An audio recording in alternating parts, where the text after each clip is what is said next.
মনে মনে বলতেছেন হুজুর আগেরটাই তো ভালো ছিল, এটা বড় হইলেও আমরা পারতাম, এটা তো ছোট, কিন্তু এটা যে এমনি পেঁয়াজ গ্যাস লাগতেছে এইটা আমাদের দ্বারাই সম্ভব না। হুজুর অন্য কিছু থাকলে বলেন। বলতেছি কারণ অনেকগুলো দুরূদ যেটা আপনার মনে চায় পড়েন, বুঝাইতে পারছি? এখন হুজুর এর থেকে আর ছোট কিছু থাকলে আমাদেরকে বলেন। হ্যাঁ, নাসাই শরীফ 1295 নম্বর হাদিস। এই হাদিসের মধ্যে আল্লাহ নবী মুহাম্মদুর রাসূলুল্লাহ সাল্লাল্লাহু আলাইহি ওয়াসাল্লাম বলেন, সাল্লু আলাইয়া ওয়াজতাহিদু ফিদ দুআ, তোমরা আমার উপর বেশি বেশি করে দুরূদ পাঠ করো এবং বেশি বেশি করে দোয়া করো। দোয়া করবা এবং কি করবা? দুরূদ পাঠ করবা বেশি বেশি করে। এখন দুরূদ কি? আল্লাহ নবী মুহাম্মদুর রাসূলুল্লাহ সাল্লাল্লাহু আলাইহি ওয়াসাল্লাম হাদিসের পরবর্তী অংশে জানায় দিলেন, ওয়াকুলু আল্লাহুম্মা সাল্লি আলা মুহাম্মাদ ওয়া আলা আলি মুহাম্মাদ। এইটুক পারেন তো? আল্লাহুম্মা সাল্লি আলা মুহাম্মাদ ওয়া আলা আলি মুহাম্মাদ। বলেন আল্লাহুম্মা সাল্লি আলা মুহাম্মাদ ওয়া আলা আলি মুহাম্মাদ। আবার আল্লাহুম্মা সাল্লি আলা মুহাম্মাদ ওয়া আলা আলি মুহাম্মাদ। এইটুক পারা যায় না? পারা যাবে তো? না হুজুর এইটুকু পারা যায় না, এর কঠিন হয়ে যায়।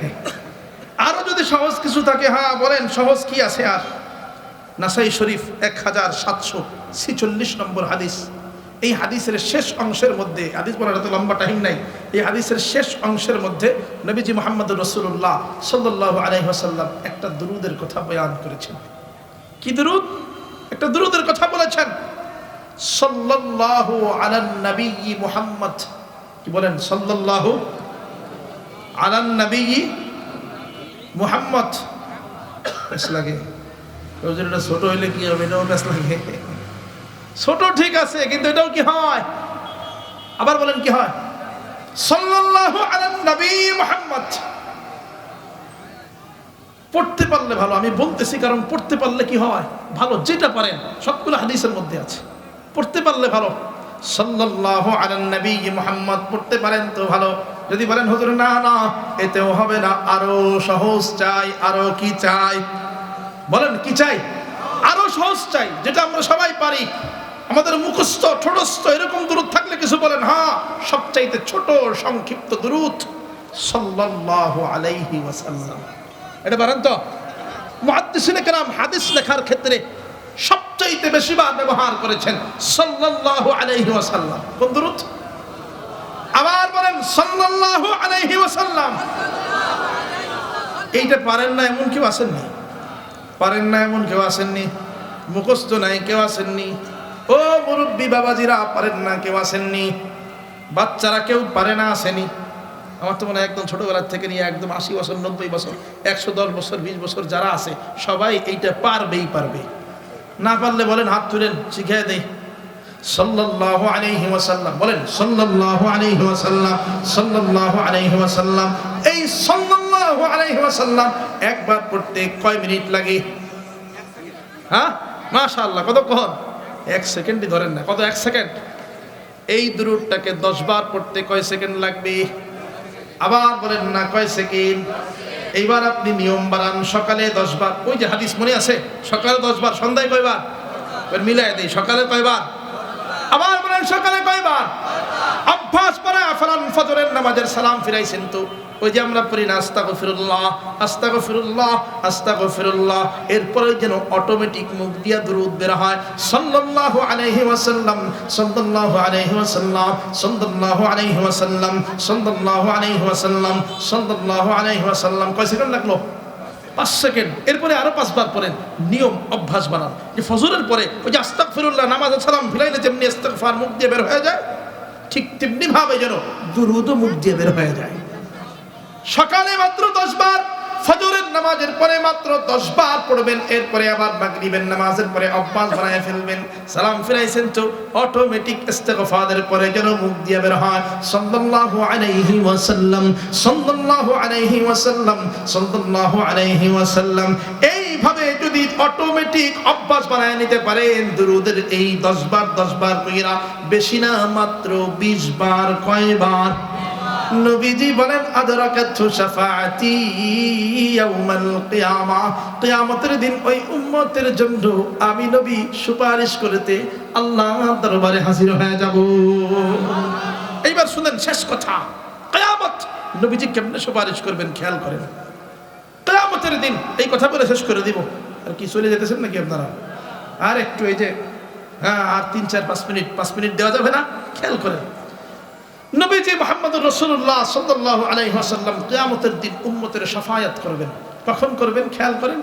আল্লাহ পাক রব্বুল আলামিন কোরআনুল কারীমের মধ্যে বলেছেন কিয়ামতের দিন কেউ কাউকে খুঁজে পাবে না, একটু নেকি দেওয়ার মতো কাউকে খুঁজে পাওয়া যাবে না। ইয়াউমা ইয়াফিরুল মারউ মিন আখিহি ওয়া উম্মিহি ওয়া আবিহি ওয়া সাহিবাতিহি ওয়া বানিহি। পড়ছেন না আপনারা? সেই দিন ভাই ভাইকে চিনবে না, বোন ভাইকে পরিচয় দিবে না, বাপ মা সন্তানকে চিনবে না, সন্তান বাপ মাকে চিনবে না। প্রিয়তম স্ত্রী দুনিয়ার জমিনে কত আপন, কিন্তু সেই স্ত্রী সেই দিন মুখ ফিরায় নেবে, যে যাকে দেখবে মুখ ফিরায় নেবে। সন্তান বাবার কাছে যাইয়া পরিচয় দিবার চাইবে, আমি তোমার সন্তান। বাবা বলবে না না, দুনিয়ার জমিনে আমার কোনো সন্তানই ছিল না। মায়ের কাছে যাইয়া বলবে, মাও একই কথা বলবে, না না, দুনিয়ার জমিনে আমার কোনো সন্তানই ছিল না।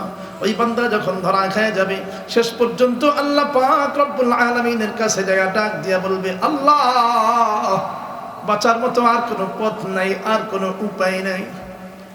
দুনিয়ার জমিনে যাদেরকে মহব্বত করতাম, তাদেরকে দুনিয়ার জমিনে ভালোবাসতাম, যাদের জন্য জিন্দেগি পার করে দিয়েছি, ইনকাম করে যাদের জন্য টাকা জমাইছি, এই সমস্ত মানুষগুলা কেউ আজ আমারে চিনে না, সবাই আমার থেকে মুখ ঘুরায় নেয়। আল্লাহ আল্লাহ, তোমার দরবারে শেষবারের মতো ফরিয়াদ জানাই, আল্লাহ তুমি আমারে একটু তাওবা করার সুযোগ দিয়ে দাও। আল্লাহ পাক রব্বুল আলামিন ডাক দিয়ে বলবেন, না না বান্দারে, দুনিয়ার জমিনে বারবার তাওবা করার জন্য তোমাকে ডেকেছি। ওই যে রায়ের মহল মাদ্রাসার মাহফিলের ময়দানে ওই তাওবা করার জন্য আলেমগণ বয়ান করেছিল, কিন্তু না না, তোমার কঠোর দিলটা তো নরম হয় নাই, চোখ দিয়া তো কোনো পানি বের হয় নাই।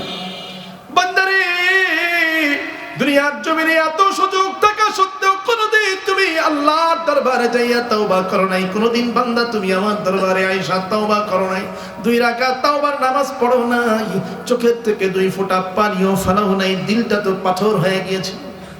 ও বান্দা, আজকের দিনে তাওবার সব দরজাগুলো বন্ধ করে দেওয়া হয়েছে, তাওবা করার আর কোনো সুযোগ নাই।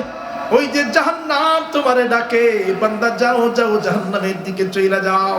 বান্দা সেই সময় জাহান্নামের দিকে যাইতে চাইবে না, চিৎকার চেঁচামেচি করতে থাকবে। শেষ পর্যন্ত আল্লাহ পাক রব্বুল আলামিন জাহান্নামের আযাবের ফেরেশতাদেরকে ডাক দিবেন, ও আযাবের ফেরেশতারা কই?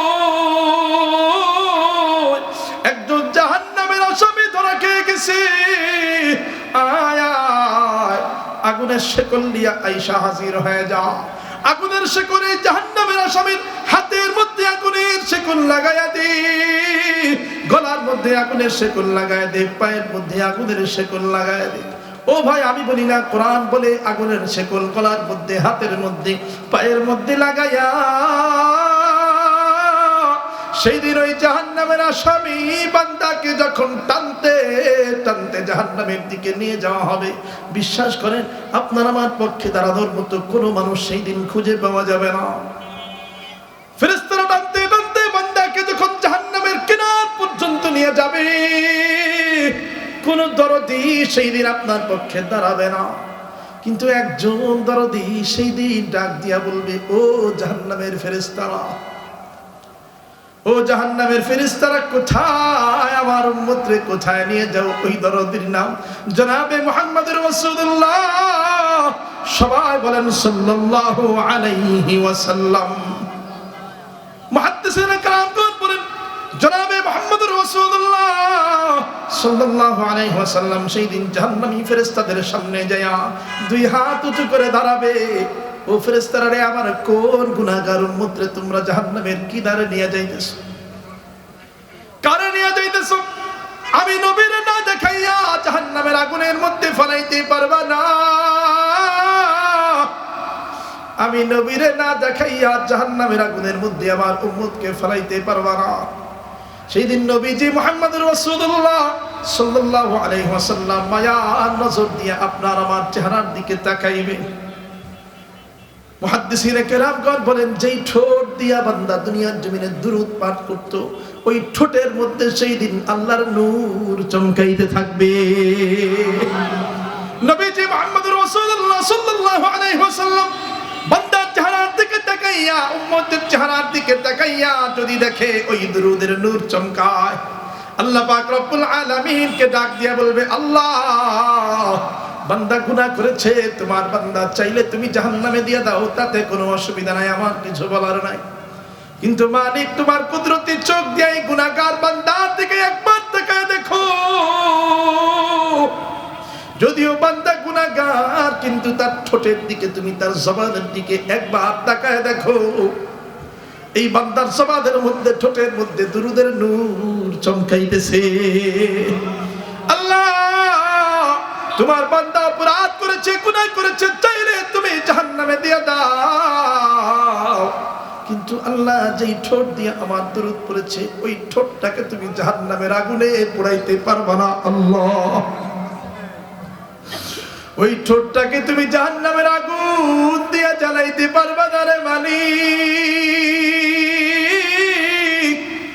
আল্লাহ পাক রব্বুল আলামিন ডাক দিয়ে বলবেন, ওগো পয়গম্বর, আপনি কি বলতে চান? বডি জাহান্নামে দেব, ঠোঁট জান্নাতে দেব, এটা কেমন করে হয়? নবীজি মুহাম্মদুর রাসূলুল্লাহ সাল্লাল্লাহু আলাইহি ওয়াসাল্লাম ডাক দিয়ে বলবেন, আল্লাহ আমি জানি না, আমি শুধু জানি যেই ঠোঁটের মধ্যে দুরূদের নূর চমকায়, ওই ঠোঁটটাকে জাহান্নামের আগুন দিয়া পোড়ানো যায় না। আল্লাহ পাক রব্বুল আলামিন ডাক দিয়ে বলবেন, পয়গম্বর আপনি সুকৌশলে আপনার এই উম্মতের জন্য আমি আল্লাহর দরবারে সুপারিশ করতেছেন। আমি আল্লাহ তো জানি আপনি সুকৌশলে